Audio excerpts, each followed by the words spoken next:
नमो अरिहन्ताणं नमो सिद्धाणं नमो आयरीयाणं नमो उवज्झायाणं नमो लोये सौवसाहुणं नमः श्रीवर्धमानाय निर्धूतकलिलात्मने सालोकानां त्रिलोकानां यद्विद्यादर्पणायते। ये मांगलिक ग्रंथ श्री रत्नकरण श्रावकाचार्य है। इसके रचयिता आचार्य भगवान श्री समंत भद्र स्वामी हैं। इसमें 7 अधिकारों में से अपना द्वितीय अधिकार हो जाता है ना। द्वितीय अधिकार में 4 अनुयोगों का वर्णन किया। 4 अनुयोगों का वर्णन क्यों आया? सम्यक ज्ञान के अंतर्गत। प्रथम अधिकार है सम्यक दर्शन का, द्वितीय अधिकार में सम्यक ज्ञान का वर्णन करके सम्यक ज्ञान का लक्षण बताया। 4 विशेषताएं बताई थी उसमें। कौन सी याद है? अच्छा, आप नहीं थे। अन्यूनम, अन्यून जो ज्ञान हो, अनतिरिक्तम, अनतिरिक्त हो, बिना च विपरीतात, जो विपरीत नहीं हो, निसंदेहम, निसंदेह हो। ये 4 विशेषण दिए थे आचार्य देव ने। जो पदार्थों को ना कम जानता हो ना अधिक जानता हो। कम जानेगा तो भी समस्या है, अधिक जानेगा तो भी समस्या है। जो गुण आप में नहीं है वो जान लिए तो वो गलत ज्ञान है, और जो आप में है उनको पूरा नहीं जाना तो भी गलत है, कम है, पूरा नहीं है। और विपरीतता से रहित हो और उसमें संदेह नहीं हो, निश्चित रूप से जानता हो, ऐसा वह ज्ञान सम्यक ज्ञान कहलाता है। उसके 4 भेद किए, प्रश्नानुयोग, कर्णानुयोग, चरणानुयोग, द्रव्यानुयोग। एक एक अनुयोग का फिर विषय बताया और मोक्ष प्रकाशक के आधार से अपन ने प्रयोजन देखा। आपसे पूछा था हमने, किसी ने बताया नहीं कि आगे उसमें से लेना है क्या, तो हम ये समझ लेते हैं कि अपन उसमें से नहीं लेना चाहते हैं, अपन आप आगे करेंगे। तीसरा अधिकार, एक भाई ने प्रश्न करा था, वो करके अपन पढ़ते हैं आगे। कि शास्त्र, आप ये थोड़ा विषय बताओ कि शास्त्र कौन कौन से हैं एक एक अनुयोग के, और उनके टीका वगैरह क्या है। तो ये अपन ने थोड़ा बहुत बीच बीच में लिया था कि एक एक अनुयोग है तो उस अनुयोग के शास्त्र कौन कौन से हैं। वास्तव में तो शास्त्र के अपने पास बहुत सारे, करीब 100 से ऊपर शास्त्र हैं, तो सभी शास्त्रों का तो कहना संभव नहीं है। लेकिन जैसे प्रथमानुयोग है, तो प्रथमानुयोग के शास्त्र कौन कौन से? मुख्य रूप से पद्म पुराण और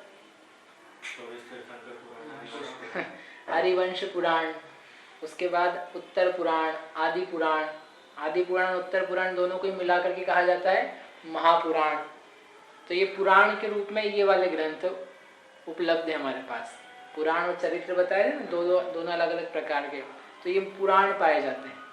इसके अलावा 24 तीर्थंकर पुराण लिखना, ये जो महापुराण है ये 24 तीर्थंकर पुराण था वास्तव में, लेकिन आचार्य देव उसको, जो मूल आचार्य थे, पूरा नहीं कर पाए, जिनसेन स्वामी। तो उसके 2 भाग हुए। एक पहला भाग है आदि पुराण और दूसरा भाग है उत्तर पुराण।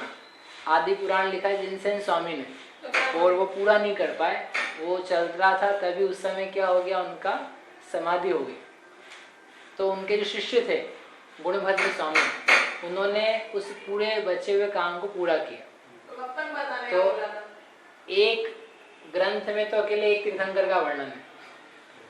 इतना बड़ा जो ग्रंथ है, मतलब जो उन्होंने लिखा आदि पुराण, उसमें तो क्या है, आदिनाथ तीर्थंकर, एक तीर्थंकर का वर्णन। और उससे भी छोटा भाग लिए हुए उत्तर पुराण है, उसमें 23 तीर्थंकर का वर्णन। तो गुणभद्र स्वामी ने कहा, महाराज, मतलब उसमें लिखा है कि हम अपने गुरु जैसे नहीं हैं। हमारे गुरु महाराज सब बहुत विस्तृत बुद्धि वाले थे, उनका ज्ञान अथाह था, तो हम तो बस थोड़ी बहुत रचना उनके आदेश अनुसार कर रहे हैं, इसलिए थोड़ा बहुत आपके सामने प्रस्तुत है। तो उन्होंने उतना लिखा, समझ में आया। तो वो आदि पुराण उत्तर पुराण ही मिलकर के 24 तीर्थंकर पुराण है। और फिर बाद में अन्य आचार्यों ने, कवियों ने, विद्वानों ने चरित्रों की रचना करी। चरित्र यानी सुकुमार चरित्र, सुकौशल चरित्र, वरांग चरित्र, यशोधर चरित्र, मेना सुंदरी चरित्र, श्रीपाल भट्ट चरित्र। तो ये सब चरित्र है। चरित्र में बताया था ना आपको, एक व्यक्ति की प्रधानता से जिसमें वर्णन होता है वो चरित्र होता है। जैसे चरित्र बहुत सारे हैं, ये सब क्या है, प्रथमान योग के शास्त्र हैं। इनके रचयिता आचार्य पद्म रविशेन आचार्य पद्म पुराण के। हरिवंश पुराण किसने रचा है? जिनसेन स्वामी ने। जिनसेन स्वामी अलग हैं ये, और जिन्होंने उत्तर पुराण लिखा और आदि पुराण लिखा, आदि पुराण वाले जिनसेन स्वामी दूसरे हैं, दोनों अलग अलग, नाम सेम है लेकिन अलग अलग व्यक्ति है। ऐसे उत्तर पुराण के रचयिता गुणभद्र आचार्य है। ऐसे आप परंपरा से, आप शास्त्र से जानना।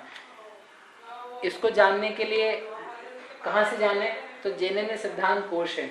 जैनन्य सिद्धांत कोश का पहला भाग, पहले भाग में इतिहास करके एक टॉपिक है, एक आर्टिकल है उसमें। तो उस इतिहास में सारे जैन शास्त्रों का इतिहास दिया है। इतिहास मतलब कौन सा शास्त्र लिखा गया, किसके द्वारा लिखा गया, कौन सी ईस्वी में लिखा गया, और वह किस शैली का है, प्रथमान युग का है, कर्णान युग का है, आगम का है, अध्यात्म का है, व्याकरण का है, न्याय का है, ये सब भी उन्होंने वहाँ पर दिया है।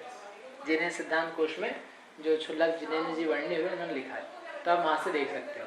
फिर कर्णान युग के शास्त्र, कौन कौन से कर्णान युग के शास्त्र? मुख्य रूप से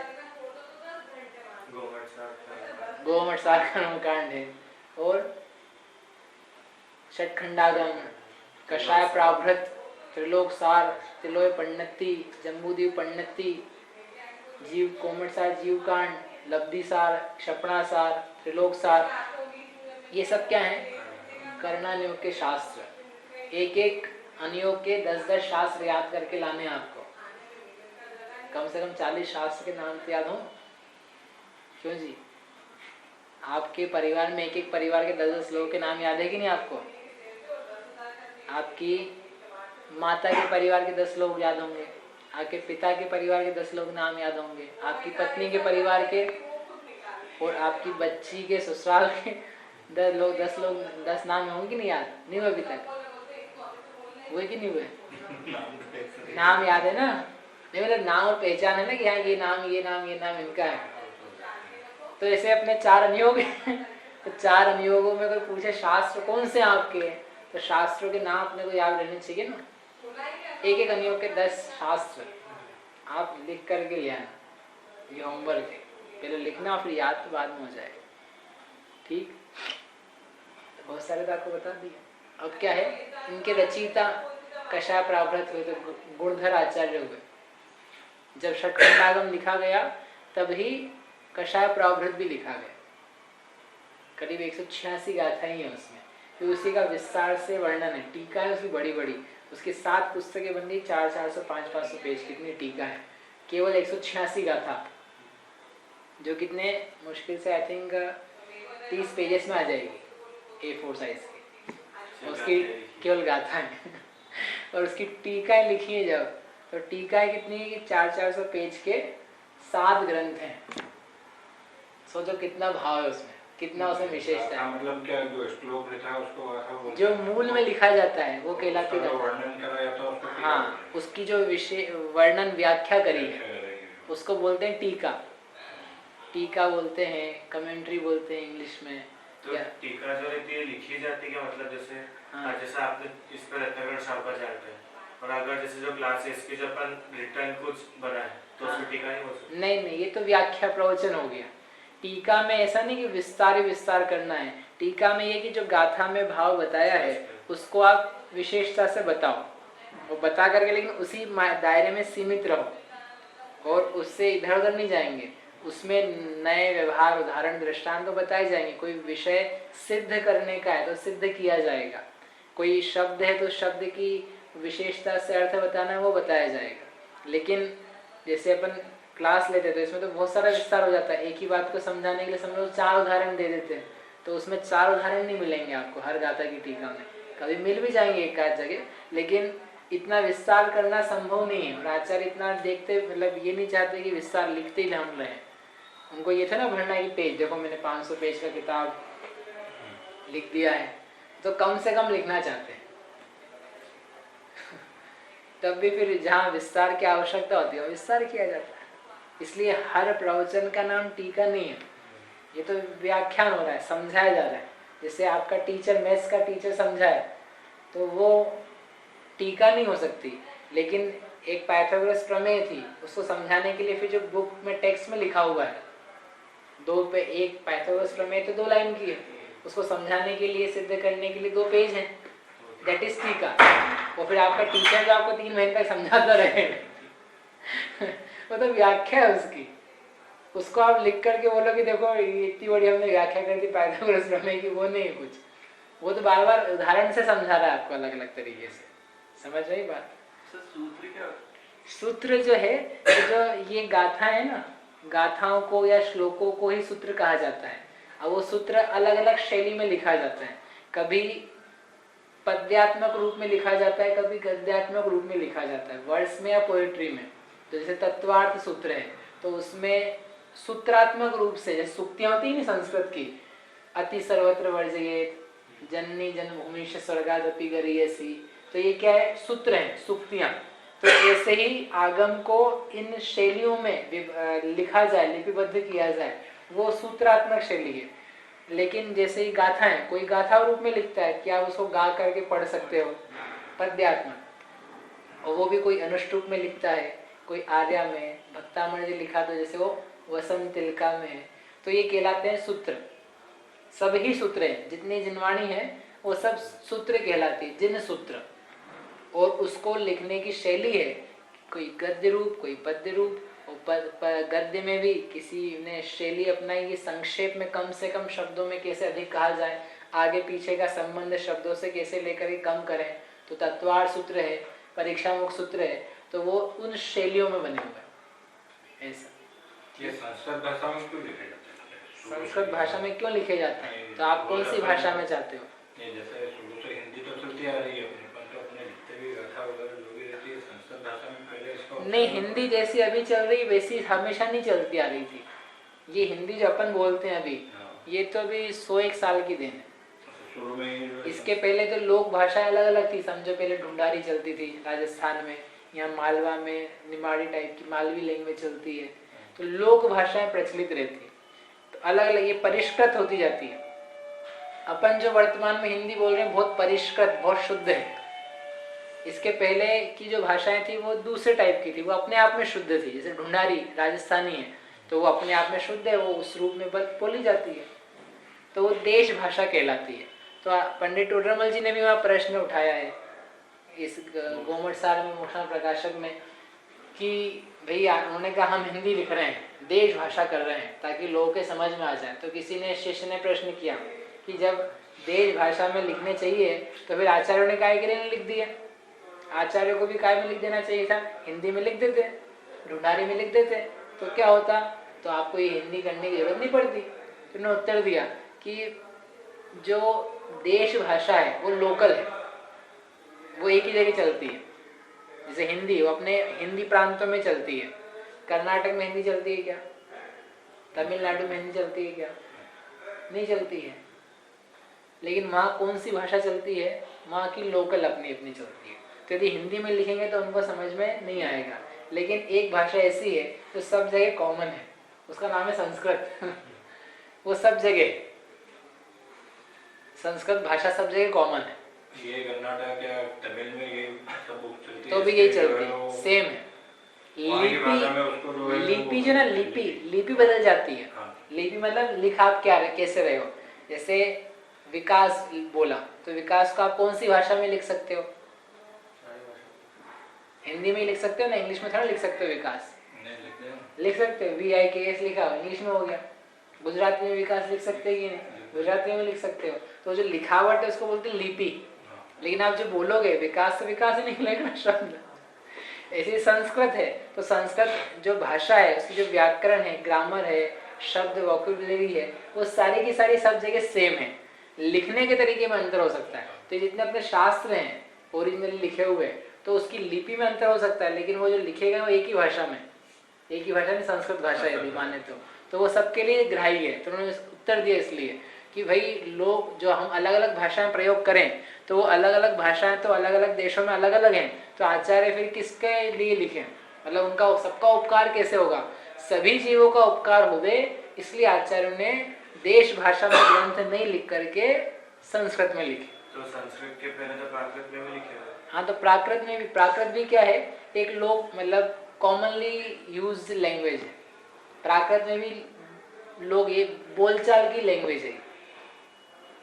जो प्राकृत भाषा है ना, प्राकृत भाषा संस्कृत से एक तो बहुत मेल खाती है, और वो बोलचाल है। संस्कृत बोलते हैं कि भाई पंडितों की लैंग्वेज, जो पढ़े लिखे लोग हैं वो संस्कृत बोलेंगे, और जो लोकल लोग हैं वो क्या बोलेंगे, वो प्राकृत बोलेंगे। इस टाइप का विभाजन समझ लो। तो आचार्यों ने प्राकृत के लोगों के लिए, हमें जन सामान्य के लिए रचना करनी है, तो जन सामान्य में प्राकृत चल रही तो प्राकृत में रचा। फिर पंडित भी इसको पढ़े नहीं तो ये लोग छोड़ देंगे। ब्राह्मणों ने फिर अपना साहित्य रचा संस्कृत में। तो जैन आचार्यों ने कहा यदि हम प्राकृत मात्र में रचेंगे तो ये जैन दर्शन को हीन समझेंगे, इसको पढ़ेंगे नहीं, तो इसलिए उन्होंने फिर संस्कृत में भी रचा। ये भी एक कारण है। प्राकृत में नहीं लिख करके बाद में आचार्यों ने किसमें लिखा, संस्कृत में, क्योंकि अन्य दर्शन में संस्कृत से ही लिखा जा रहा था।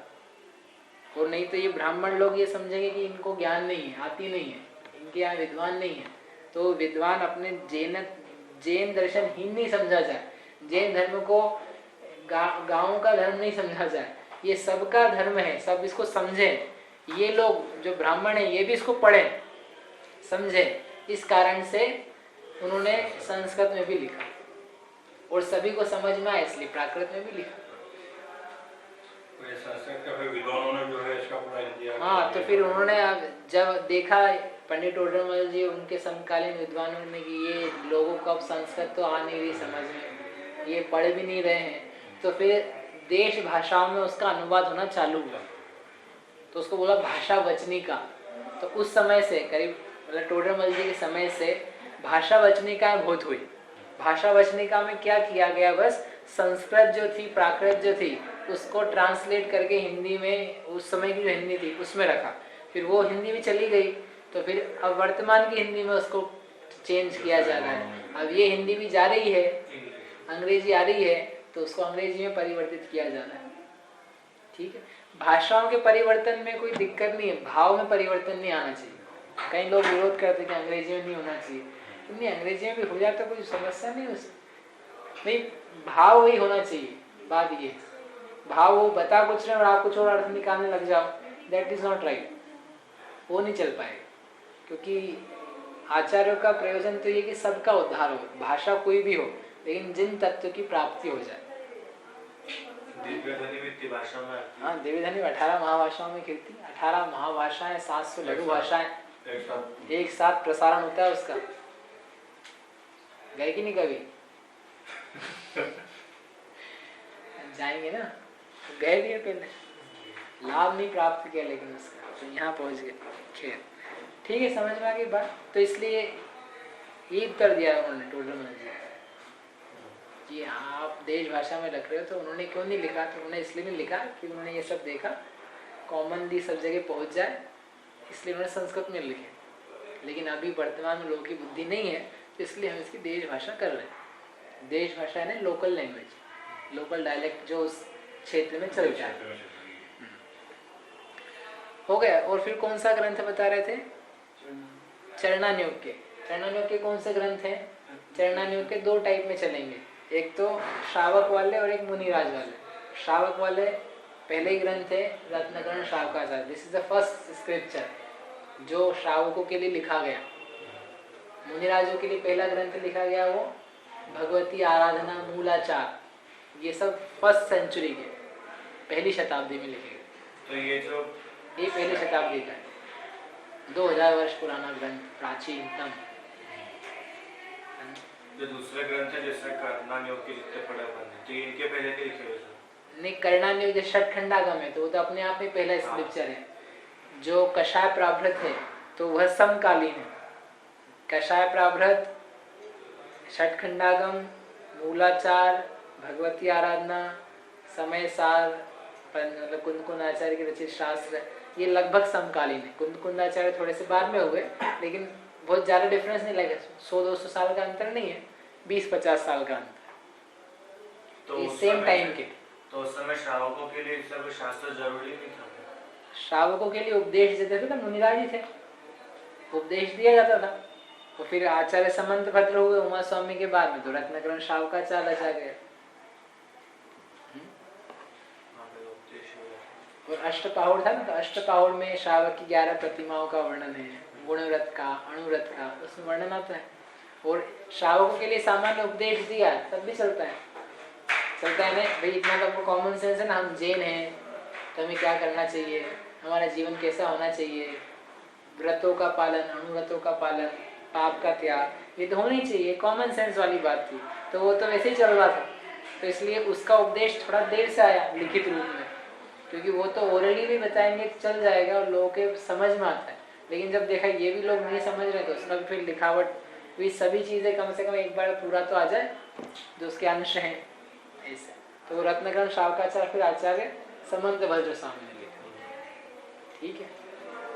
उसके अलावा पुरुषार्थ सिद्धि उपाय अमृतचंद्र आचार्य रचित, और ज्ञानानंद शावकाचार्य कुछ 250 साल पहले लिखा हुआ नियम सार जी, आध्यात्मिक चरणानुयोग। चरणानुयोग भी है उसमें, अध्यात्म भी है, दोनों का ही है। अध्यात्म से चरणानुयोग कैसे होता है वो दिखाया, आवश्यक क्या होते हैं, वास्तविक आवश्यक क्या है, उसका सब आध्यात्मिक अर्थ निकाल के दिखाया। हाँ।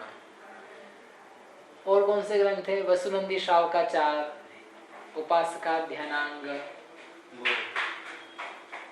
और बहुत सारे शावकाचार हैं, सागार धर्मामृत, अनगार धर्मामृत, ये चरणानुयोग के शास्त्र, बहुत सारे शास्त्र हैं।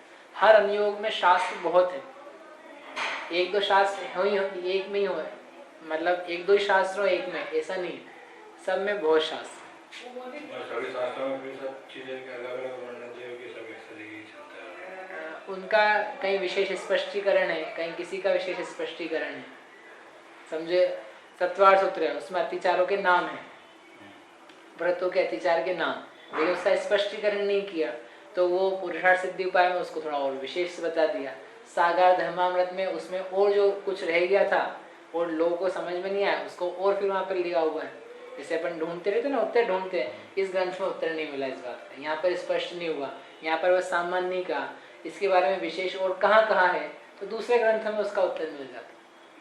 तो मतलब सामान्य विषय एक ही चलेगा। समझो श्रावक का है, तो श्रावक के चरणानुयोग के अंतर्गत क्या आएगा, 5 पापों का एक देश त्याग, 11 प्रतिमाएं संलेखना, या फिर इसके अलावा रात्रि भोजन त्याग, अभक्ष त्याग, जल छान के ग्रहण करना, इन बातों का सामान्य रूप में वर्णन रहेगा।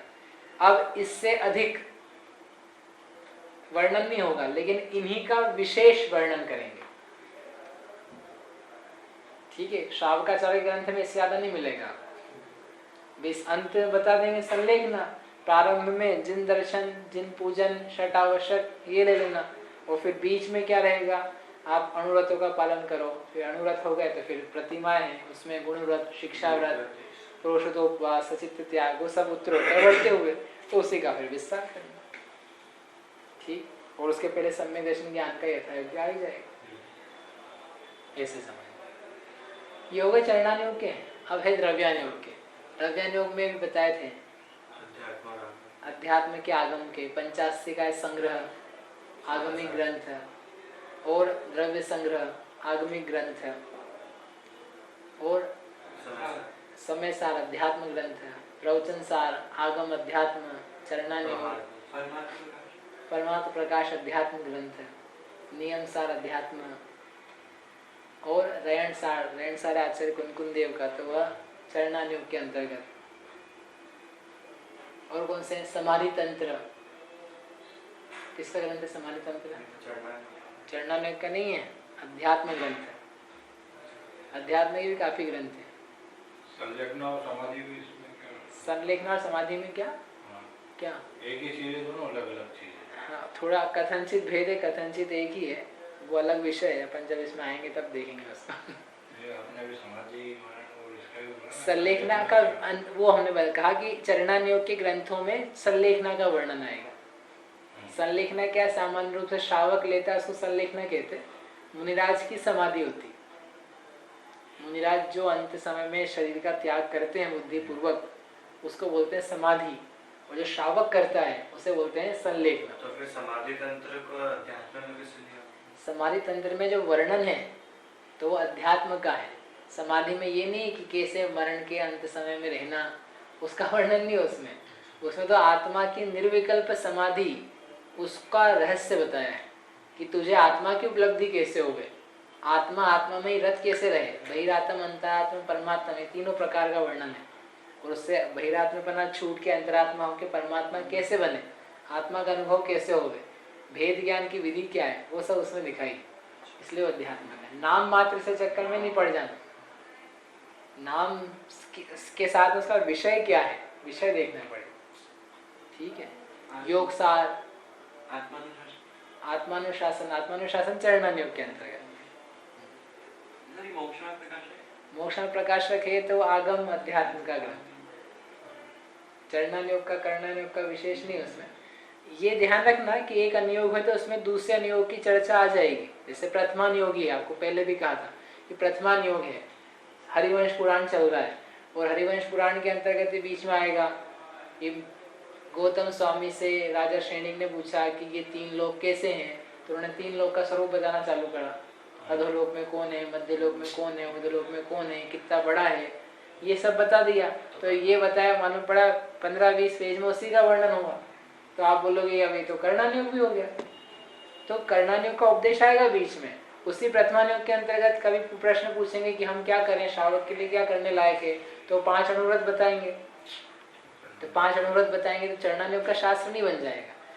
वो मुख्यतया उस अनुयोग की रहती है, वो गौणतया से दूसरी बात उसमें आएगी, क्योंकि सब एक ही तो हैं, एक ही माता के पुत्र हैं। तो उनमें आपस में कुछ तो सिमिलरिटीज होगी ना। उनका सबका प्रयोजन क्या है, वीतरागता, धर्म में लगाने का जो कहा था। तो वो धर्म में लगाने के लिए अन्य अनुयोगों को लेकर के आएंगे, लेकिन मुख्यतः जिसकी रहेगी वो बताएंगे। जैसे एक दुकान होती है कि नहीं, दुकान पे क्या लिखा रहता है, किराना स्टोर। और किराना स्टोर पे कभी हम गए लेने के लिए, क्या भैया बल्ब है क्या, तो हाँ बल्ब भी है। क्या आपकी दुकान किराना की कि इलेक्ट्रिसिटी की है? ऐसा होता है कि नहीं कभी? नाम किराना स्टोर है और बिजली का बल्ब भी रहा है, वो कहो तो हार्डवेयर का सामान भी रखने लग जाए। जनरल स्टोर भी हो रहा है। हाँ, जनरल स्टोर भी होता है, तो जनरल स्टोर में भी जनरल सामान जो होता है वो मिलना चाहिए। अब ये तो मालूम पड़ा गेहूं भी बेचने लग गए जनरल स्टोर में। तो जनरल स्टोर में गेहूं बिक सकता है क्या? किराना वाला जनरल स्टोर वाला है ना। तो बस, लेकिन मुख्यतया क्या है, मुख्य ये है हमारे पास कोई सब प्रकार के बल्ब नहीं मिल जाएंगे, ये थोड़ा बहुत रख लेते चलते हैं मार्केट में। क्योंकि हमारा प्रयोजन क्या है, पैसा कमाना। तो पैसा कमाने रूप प्रयोजन जिन जिन कामों में सत्ता है, वो जो हो सकते हैं, जो पॉसिबल, वो कर लेते हैं। हाँ, सोना चांदी नहीं बेचेगा जनरल स्टोर वाला, इतना नहीं गिर जाए, इतना चेंज नहीं हो जाए, पर सोना चांदी वाला बल्ब नहीं बेचने लग जाएगा। हाँ, सोना चांदी वाला हीरा भी बेच सकता है, पन्ना बेच सकता है, कहो तो हल्का चांदी भी बेच देगा, लेकिन बिजली का बल्ब या भाजी सामान ये सब नहीं बेचे। मतलब मिक्स जो होगा उनका वो जरा सोना चांदी का नहीं तो आर्टिफिशियल तो दे देता। हाँ, तो वो उसका उससे रिलेटेड है कि एक आभूषण की दुकान है, फिर उसकी सोने चांदी की नहीं रह गई, फिर उसकी दुकान का नाम आभूषण हो जाएगा, ज्वेलरी शॉप। अब वो सोना चांदी का नहीं लिखा सकता, I am not jeweller, I am shopkeeper. क्या है का शॉपकीपर? Jewellery shopkeeper. समझे आप दोनों? तो ज्वेलरी शॉपकीपर होगा तो नकली भी रख सकेगा, तो भी उसके धंधे के अंतर्गत। सोना चांदी का नाम लिखा हुआ है, वो फिर वो नकली बेच रहा है, तो फिर गड़बड़ है, तो वो ठीक नहीं है उसके। ठीक है, नाम क्या है? अब आजकल छोड़ दो, आजकल का कि नहीं बता रहे, आजकल तो बहुत, हम तो आपको यहाँ से बता रहे। तो मतलब एक अनुयोग में दूसरे अनुयोग की बातों का समावेश होगा, लेकिन उससे ये नहीं समझ लेना वो संयोग मुख्यतः उस बात की नहीं है, अन्य की। ऐसे चरणानुयोग है, चरणानुयोग में प्रसंग पा करके कथा भी आती है। विरत्नगण शावकाचार है, इसमें भी एक एक व्रत में जो प्रसिद्ध हुए हैं उनके नाम भी आएंगे, उनकी कथा भी आएगी। निशंकित अंग में अंजन चोर का नाम आया, तो अंजन चोर की कथा भी उन्होंने दे दी, तो अब प्रथमानुयोग बन गया। फिर तो ये कि ऐसा नहीं है, प्रधानता चरणानुयोग की है, प्रसंग पा करके आपको प्रथमानुयोग संबंधी बात भी बताना है। ठीक है, छेड़ाला में कौन सा नियोग का है? उसमें प्रथमानुयोग तो मिलता ही नहीं। छेड़ाला है तो वो मुख्य रूप से किसका है? आगम का और अध्यात्म का और चरणानुयोग। तो आगम और अध्यात्म मतलब आखिरी में ही होता है? आखिरी में नहीं है, वहाँ पर तीसरे ढाल में किसका वर्णन है? सम्यक दर्शन के साथ में 7 तत्व, 6 द्रव्य, वो द्रव्यानुग संबंधी है। दूसरे अधिकार में वर्णन किया, वो किसका वर्णन है? दुख के कारण मिथ्या दर्शन ज्ञान सावित्र का, तो वो भी आगम के अंतर्गत है। चौथी डाल में फिर चढ़ना नहीं होगा चाहिए, फिर चौथी में, 5वीं में, 6ठी में चरणानुयोग भी है और अंत में अध्यात्म भी है। ऐसे तो वो एक किसी एक अनुयोग का नहीं बोल सकते उसको। हाँ, वो एक जहाँ पे वो समान रूप से ही बना हुआ है, चेंज। हाँ, तो वो फिर नहीं कह सकते। तत्वार सूत्र जी है, तो तत्वार सूत्र जी में कहा था ना, उसमें कर्णानुयोग भी है, चरणानुयोग भी है, द्रव्यानुयोग भी है। 6 द्रव्य 7 तत्व का ही वर्णन है, लोक अलोक का ही वर्णन है, कर्म का भी वर्णन है, व्रतों का भी वर्णन है, महाव्रतों का भी वर्णन है, संवर्ण निद्रा के अंतर्गत गुप्ती समिति आदि का भी है। तो वो विस्तृत मतलब सर्वांगीणता लिए हुए। हाँ, बताओ भाई इनको, आगम अध्यात्म में क्या अंतर है? कर बता चुके हम। आगम और आगम में अध्यात्म में उसका इम्प्लीमेंटेशन होता है, आगम में होता है। और तो इम्प्लीमेंट आगम क्या है? ये परिभाषा नहीं बताई थी, तो मैं समझाया था। परिभाषा क्या है? आगम जिसमें 6 द्रव्य, 5 अस्तिकाएं, 9 पदार्थों का तथ्यात्मक रूप से विवेचन होता है, स्वरूप बताया जाता है, भेद प्रभेद आदि के माध्यम से, लक्षण के माध्यम से, उसे कहते हैं आगम के ग्रंथ। और उस आगम के माध्यम से फिर स्वपर भेद विज्ञान की जिसमें मुख्यतया है, आत्मा के अनुभव कैसे किया जाए उसकी मुख्यतया है, उसका वर्णन होता है, उसको बोलते हैं अध्यात्म के ग्रंथ। मतलब आगम से अध्यात्म की तरफ जाया जाता है, अध्यात्म के माध्यम, अध्यात्म में आत्मा की उपलब्धि होती है, लेकिन वह आगम के बिना नहीं होती, तो आगम पूर्वक अध्यात्म का अभ्यास किया जाता है। ये दोनों में अंतर है। ठीक, अब समय तो हो गया है। एक चीज और थी लेने की, एक चीज रहेगी अपनी न्याय की, न्याय वाले ग्रंथ। न्याय के भी ग्रंथ है बहुत सारे।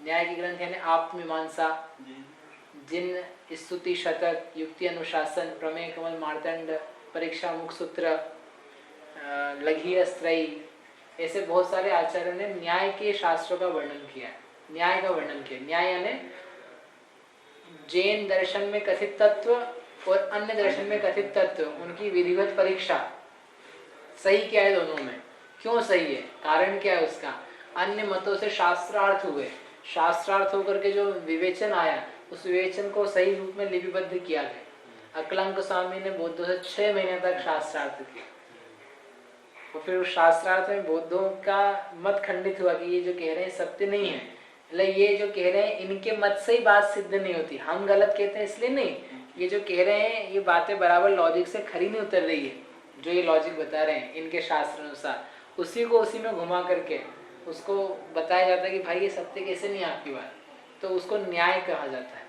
उसके माध्यम से जीवों की जो गलत मान्यताएं भाव संबंधी वो टूट जाती है, जैन मत की स्थापना होती है, अपने में जिन मत का श्रद्धान बढ़ता है, तो वह सब न्याय के शास्त्र है।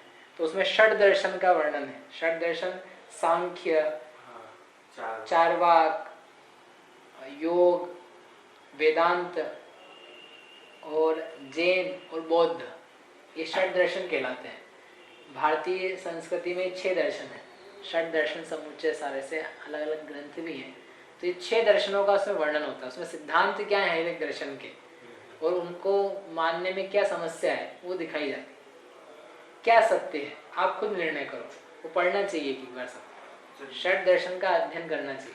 6 दर्शन कौन से हैं, उनके तथ्य क्या हैं, और हम सबको पढ़ करके अब निष्पक्ष होकर के विचार करें कि जैन दर्शन जो कह रहा है वही सत्य कैसे, अन्य सत्य कैसे नहीं है, और यदि जैन दर्शन जो कह रहा है वो सत्य नहीं तो कौन सा दर्शन सत्य है, ये परीक्षा करनी चाहिए।